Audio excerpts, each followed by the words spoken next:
श्री गुरु चरण सरोज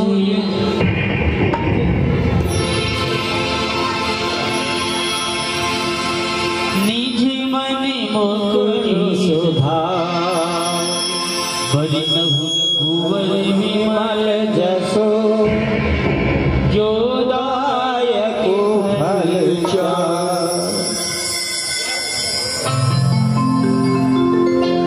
बुद्धिहीन तनु जान के सुमिरहु पवन कुमार बलि बुद्धि विद्या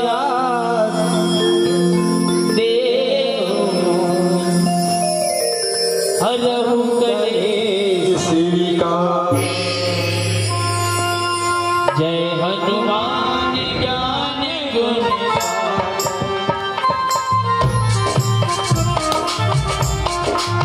राम दूती अतुलित बलधामा अंजनी पुत्र पवन सुत नामा महावीर विक्रम बजरंगी कुमति निवार सुमति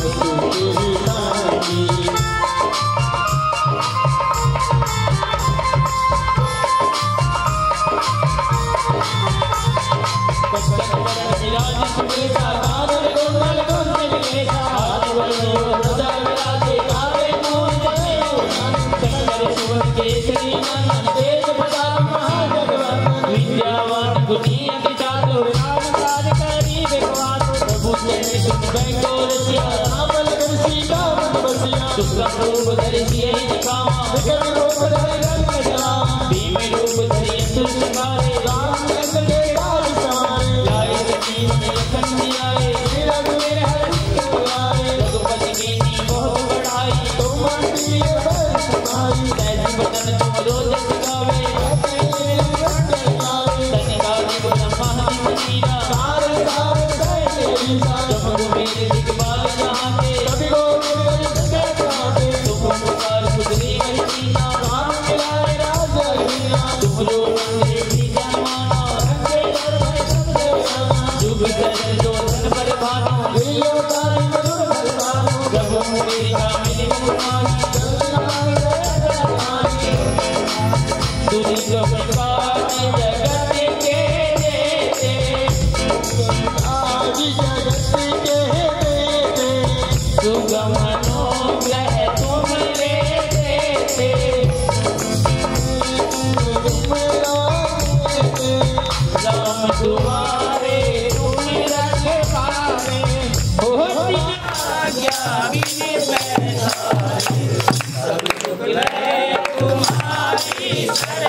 तुलसीदास सदा तेरा जियो रात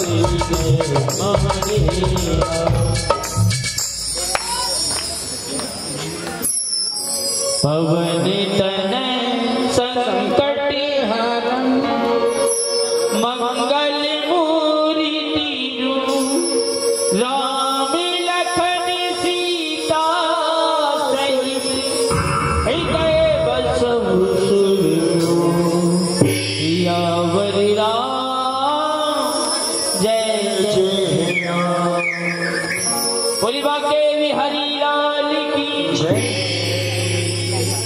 राम भक्त हनुमान की, बोलो भागवत भगवान की जय, बोलो नीलकंठ महादेव की जय हो।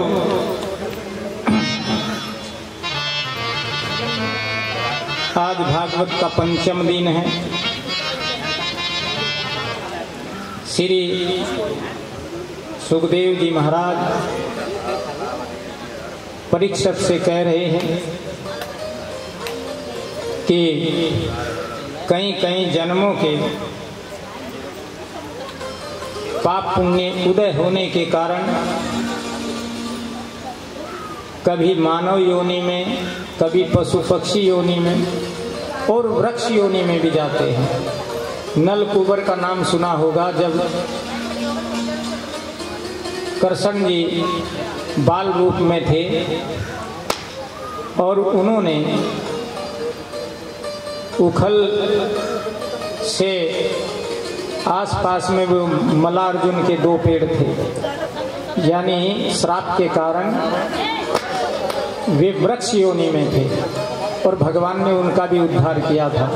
तो इसलिए जन्म जन्म के पाप पुण्यों के कारण, अगर पुण्य है तो अच्छे कुल में जन्म होता है और पाप है तो पशु पक्षी नहीं, वृक्ष योनि में भी जन्म लेना पड़ता है, क्योंकि वृक्षों का भी जीवन है, इनका भी जीवन अपना। तो ये इसमें भी आत्मा को भगवान भेज देते हैं, जैसे नल कुबर की। सुखदेव जी महाराज इस प्रकार परीक्षित को कथा सुनाते हुए कहते हैं। फिर परीक्षित ने कहा कि महाराज, मैंने कालिए नाग का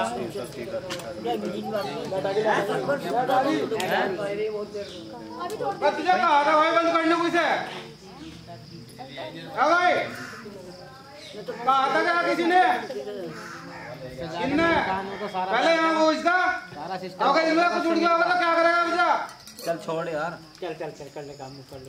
हाँ नहीं पूछना चाहिए, छोड़ कह रहा है 1 मिनट में कैसी हो जाएगी। सही है पर अगली बार से ध्यान तो रखेगा वो, आराम से एक तरफ ले जा, अगर सही करके लाए तो जाइए जाके सागर अभी पहले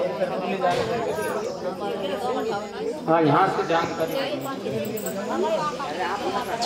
बोलो भागवत भगवान की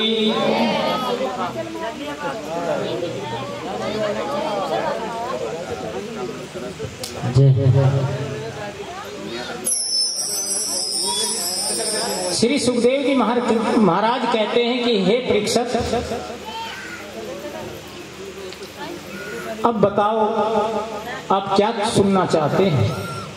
कि महाराज मेरे को कालिए नाग की कथा सुनाओ।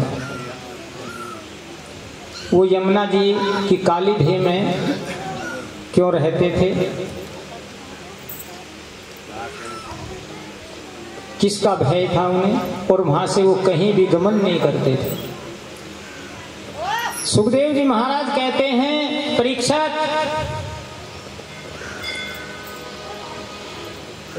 गरुड़ जी के भय से कालिए नाग यमुना जी की काली ढे में रहते थे, क्योंकि एक बार ऋषि मुनि तप कर रहे थे यमुना जी के किनारे, जहां पर ये काली ढे है।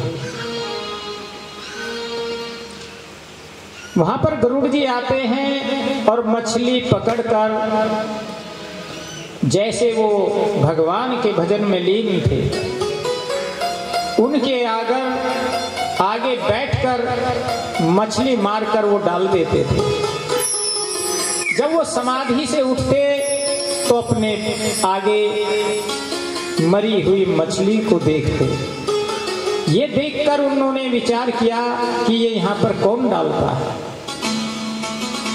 तब उन्होंने समाधि से आंख बंद करके नहीं, वैसे देखा तो जो समाधि में संत थे उनके आगे गरुड़ जी मछली पकड़कर डाल रहे।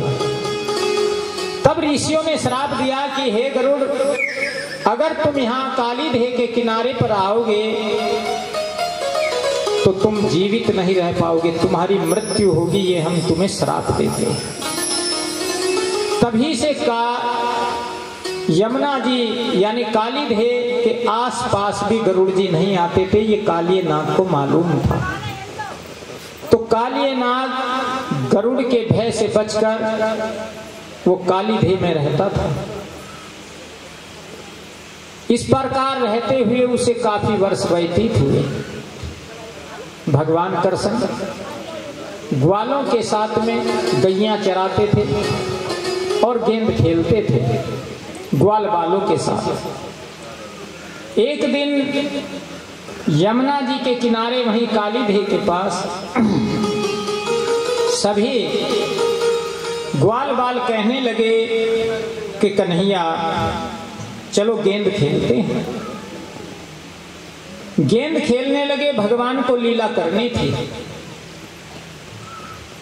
जिस समय भगवान कृष्ण जी का नंबर आया तो उन्होंने इतने जोर से उसमें बल्ला मारा कि वो यमुना जी में गेंद चली गई। सभी ग्वाल बाल कहने लगे कि कन्हैया तुमने गेंद को यमुना जी में फेंक दिया है, इसलिए आप गेंद ला करके दो। कन्हैया जी ने कहा कि अरे दूसरी गेंद ले लेंगे। कि नहीं, आप तो थोड़ी उम्र में ही बड़े बड़े कृष्ण दिखाए, गेंद कौन बड़ी बात है, आप यही गेंद ला करके दे। भगवान कृष्ण उस काली देह में प्रवेश करते हैं। काली देह में प्रवेश कर गए यमुना जी में। उस समय कालिया नाग सो रहा था और नागिन जाग रही थी। नागिन ने देखा कि ये होनहार बच्चा कितना सुंदर और यहाँ कैसे आ गया। उन्होंने कहा अरे तुम यहाँ से चले जाओ, अगर नाग जाग गया तो तुम्हें डस लेगा और तुम जीवित नहीं बचोगे। कन्हैया जी मुस्कुराने लगे। उन्होंने कहा कि तुम जाओ, ये तुम्हारी हंसी रुदन में और मृत्यु में बदल जाएगी, इसलिए तुम भाग जाओ। अभी नाग सो रहे हैं। परंतु कन्हैया हंसते रहे कि उठाओ, इन्हीं के तो पास आया हूं मैं, मेरी गेंद यहाँ आई है उसको लेने के लिए, तुम्हारे पास ही तो मेरी गेंद है। जैसे ही नाग उठा और फुंकार मारकर कन्हैया जी को ललकारा, तुरंत वह नटखट कन्हैया कूद करके नाग के फने पर चढ़ गया। बाल रूप में थे परंतु अपना इतना भार उस पर दे दिया कि नाग बेचैन हो गया। और बेचैन होने के बाद वह एकदम यमुना जी से ऊपर आया। जब ऊपर फन के ऊपर कन्हैया बाल रूप में खड़े हैं और फना वह जब ऊपर निकाले हुए तो उसके ऊपर वो नृत्य करते हैं। बोलो कृष्ण भगवान की जय। काली देह पे खेलनी आयो रे, मेरे वारो सो कन्हैया, वारो सो कन्हैया, मेरा छोटो सो कन्हैया, वारो सो कन्हैया, मेरा छोटो सो कन्हैया। काली देह पे खेलनी आयो रे, मेरा वारो सो कन्हैया, काली देह पे खेलनी आयो रे, मेरा वारो सो कन्हैया।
मेरो वारो सो कन्हैया, मेरो वारो सो कन्हैया, मेरो छोटो सो कन्हैया, मेरो वारो सो कन्हैया, ओ मेरो छोटो सो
बोलो भागवत भगवान की जय।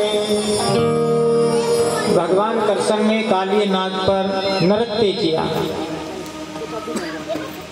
सबके देखते देखते सब ग्वाल बाल बड़े खुश हुए। इस प्रकार काली नाग का नथन किया भगवान ने। फिर ग्वालों के साथ गैया चराने लगे। एक दिन की बात, अघासुर राक्षस एक विशाल काय अजगर बन करके आया। अजगर देखा, हाँ, बड़ा जो नाग होता ना उसे अजगर बोलते हैं। अब उस अघासुर दैत्य राक्षस ने अजगर का रूप धारण किया और एक फन ऊपर ऐसे एक नीचे, और एक विशाल काय गुफा बन गई। ग्वाल बाल सब जो कृष्ण जी के सखा थे कहने लगे कि कन्हैया देखो कितनी बड़ी गुफा है, आज तो इसमें प्रवेश करेंगे। कि ठीक है। अब कन्हैया जी को तो मालूम है ये अघासुर राक्षस। अब अजगर का रूप धारण किए सभी ग्वाल बाल उसमें प्रवेश कर गए। भगवान कृष्ण ने सोचा कि ये सब मारे जाएंगे। भगवान भी उसके शरीर में प्रवेश करे और उन्होंने अंदर प्रवेश करके इतना ताप दिया और शरीर को बढ़ाया और उसके प्राण पखेरु निकल करके साफ हो गए। बोलो कृष्ण भगवान की। इसी तरीके से बकासुर बगले का रूप धारण करके आया। बगला देखा ना? हाँ। अब बगले की चोंच जैसे हो, उसने भी जैसे ये अजगर ने अपना फन ऐसे फैलाया, उसने भी बकासुर ने बगले का रूप धारण किया और एक चोंच ऐसे ऊपर और एक नीचे। ये भी विशाल का एक गुफानुमा अपना आकार कई 100 किलोमीटर लंबा चौड़ा बना दिया। अब अगर कई 100 किलोमीटर लंबी चौड़ी कोई गुफा हो तो उसका पता लगेगा कि क्या चीज है। इसलिए सब ग्वाले सखा उस गुफा में फिर प्रवेश कर दिया। भगवान ने भी उनके साथ प्रवेश किया और जिस तरह अजगर के प्राण निकाले थे भगवान ने, उसी तरह बकासुर के भी प्राण पखेरु निकाल दिया। बोलो कृष्ण भगवान की। अच्छा, कितने देवतियों को मारा? किसी की याद है? किसी दैत्य राक्षस का नाम जो भगवान ने मारा, बताओ, कोई बताओ एक राक्षस का नाम। इन्हें ना बात करने तो फुर्सत है, आप बताओ। तो जो यहाँ बैठे मेरे बराबर में ये बताएंगे। पहले तो मैंने बता दिया, क्यों बताओ। तो तुम तो उनसे भी गए गुजरे होगे भाई, क्योंकि आप भागवत करते हैं, कथा में रहते हैं, फिर भी आदमी तो उन हाँ पूतना को देख लो, हथेली बजा दो। यानी पूतना राक्षसी ने, कंस ने जैसे जैसे राक्षसों को भेजते रहे तो पूतना को बुलाया। पूतना भी मायावी राक्षसी थी, रूप धारण करना जानती थी। उसको बुलाकर के कहा कि ऐसे ऐसे जाओ और तुम अपने स्तनों में विष लगा करके जाना और अपना दूध पिलाना और उसके बहाने उसको मार देना। ये रूपवती बनकर बहुत सुंदर स्वरूप और महल में प्रवेश करती है। अगर कोई इस तरीके से महल में जाकर के, तो सबने सम्मान किया, भाई सुंदर है और बिल्कुल रिश्तेदारी के नाते बता दिया, तो एकदम घर में प्रवेश रहने लगे। जिस समय यशोदा जी ग्रह कार्य में लग गई, पूतना ने मौका पाकर और जाकर कन्हैया जी को उठाया और अपना स्तनपान कराने लगी। जब स्तनपान कराने लगी, भगवान कृष्ण ने विचार किया कि अगर इसको यहाँ मारता हूं तो इसका शरीर इतना विशालकाय है, सैकड़ों योजन लंबा, यानी कई 100 किलोमीटर लंबा चौड़ा। तो यहाँ अगर ये मरेगी तो सारे नगर में इसकी भेद यानी आएगी। इसलिए इसको यहाँ से जंगल में दूर इसको मारना चाहिए। तब भगवान ने उसके स्तनों को अपने मुख में लेकर के और स्तनपान करना शुरू कर दिया। स्तनपान का मतलब उसके प्राण खींचने। वो बेचैन होकर के वहां से तुरंत निकली महल से और बहुत बड़ी गति से